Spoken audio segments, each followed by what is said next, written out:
In the silence of rural Kentucky, on a cold winter morning in 1809, a log cabin stood against the frost-bitten air. It was small, almost forgotten by time, but inside it, a life began that would one day reshape the very soul of a nation. Abraham Lincoln, born into poverty, came into a world that offered him nothing. No power, no privilege, no promise. Only dirt, hunger, and hard work. His father, Thomas Lincoln, was a rugged frontiersman, a man of few words and fewer comforts. His mother, Nancy Hanks, gentle and affectionate, passed away when Abraham was just 9. The boy's heart cracked in ways no child should endure.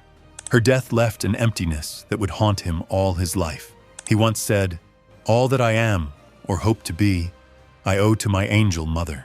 And with her gone, Abraham turned inward, growing taller in silence, wiser in pain. His education was scarce, just scraps of learning in between endless chores. He borrowed books and read them by candlelight. Using firewood, he chopped himself. From the Bible to Shakespeare, from math to law, he consumed knowledge with a hunger far greater than for bread. In every page, he saw a path beyond the fields, beyond the axe, beyond the crushing poverty, a path to something greater. As a young man, Lincoln towered above his peers, not just in height, but in thought. He spoke with unexpected elegance, listened more than he talked, and carried a solemn grace that made even his enemies pause.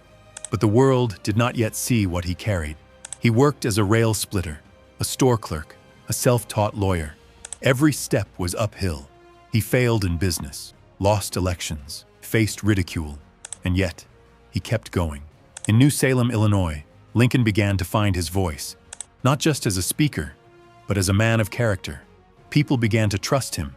They called him Honest Abe, not as a compliment, but as a truth too consistent to ignore. He wasn't charming in the traditional sense. He was awkward, gangly, sad-eyed, but in a time of lies and showmanship, honesty was revolutionary. Then came Mary Todd.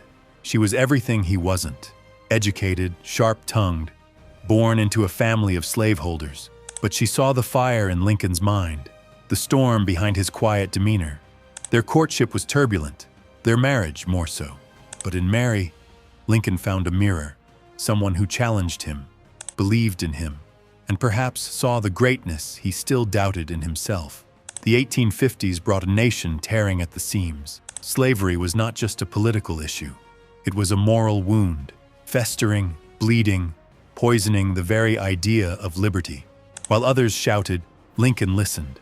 While others schemed, he wrote. And then he spoke, with precision, with passion, with purpose. His debates with Stephen A. Douglas weren't just political theater. They were the battlefield of ideas. Lincoln didn't scream. He reasoned. He didn't insult. He appealed to conscience. And in doing so, he awakened something in the American soul that had been dormant. The belief that this nation could be better than its sins. When he ran for president in 1860, most believed he couldn't win. He was too raw, too Western, too plain. But Lincoln wasn't running to be liked. He was running because he felt the weight of destiny pressing on his shoulders. He knew what was coming. And still, he stepped forward. Victory came, and with it, chaos. The South seceded.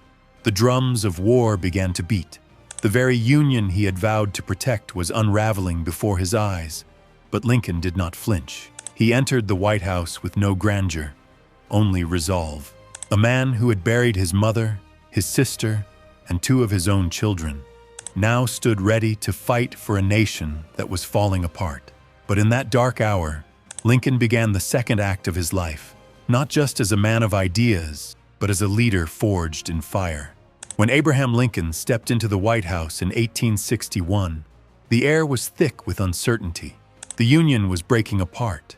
7 southern states had already seceded, and Lincoln, this self-educated, soft-spoken lawyer from Illinois, now carried the weight of a fractured country on his back. He had no military experience, no great fortune, and no guarantee that he could hold the nation together. But what he did have was resolve. War came quickly. Cannon fire echoed over Fort Sumter, and the Civil War erupted like a wound bursting open. Lincoln had hoped to avoid it, had prayed for unity, but he knew this was a fight America had to face, not just to preserve its borders, but to save its very soul. He spent sleepless nights in the War Department, poring over maps, telegraphs, casualty lists. The death toll rose like a tide. Antietam, Shiloh, Gettysburg. Fields soaked in blood. Letters returned unopened. Mothers left weeping. The war was no longer distant. It was personal. Lincoln carried every loss like it was his own. And yet, he endured. Through it all, he kept the nation's eyes on something greater. The promise that all men were created equal. In 1863, that promise took written form in the Emancipation Proclamation. With a single stroke of the pen, Lincoln freed the slaves in the Confederacy. It was a political gamble, a moral reckoning, and a turning point in human history. He knew the document wouldn't end slavery overnight, but it redefined the war. No longer was it just about states' rights or rebellion, it was about freedom. And with that, the soul of the Union was reborn. Later that year, he stood at a battlefield soaked in death and mud, Gettysburg. The nation expected a grand speech. Lincoln gave them 10 sentences, just 272 words, but they echoed louder than cannon fire. That this nation, under God, shall have a new birth of freedom, and that government of the people, by the people, for the people, shall not perish from the earth. In those words, he reframed the American experiment, not as one of power, but of purpose. Still, the war raged on. Critics grew louder. The weight of command aged him. The man who once smiled freely now wore sorrow like a second skin. His own son, Willie, had died in the White House. Mary fell into grief. The halls of power felt more like a tomb than a palace. And yet, he pressed forward. In 1864, Lincoln was re-elected. A victory not of politics, but of faith. The people, weary and broken, still believed in him. They saw in him not just a president, but a compass, pointing toward justice even through the storm. Then came Appomattox. On April 9, 1865, General Robert E. Lee surrendered. The Civil War, after 4 years, over 600,000 deaths, and an ocean of pain, was finally over. The Union had been saved. Slavery, as a legal institution, was dying. Lincoln's moment of peace had finally come, but peace would not stay. Just 5 days later, on April 14th, Abraham Lincoln walked into Ford's Theater in Washington, D.C. The war was over. The country was healing. He was ready to rebuild. And then, a gunshot. John Wilkes Booth, a Confederate sympathizer, fired a bullet into the back of Lincoln's head. The laughter in the theater turned to screams. America's heart broke in real time. The next morning, he died.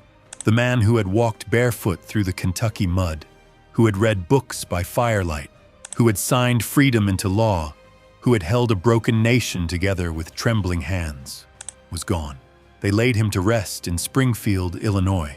Thousands came, black and white, rich and poor. They lined the tracks of his funeral train. They wept not just for a president, but for a father.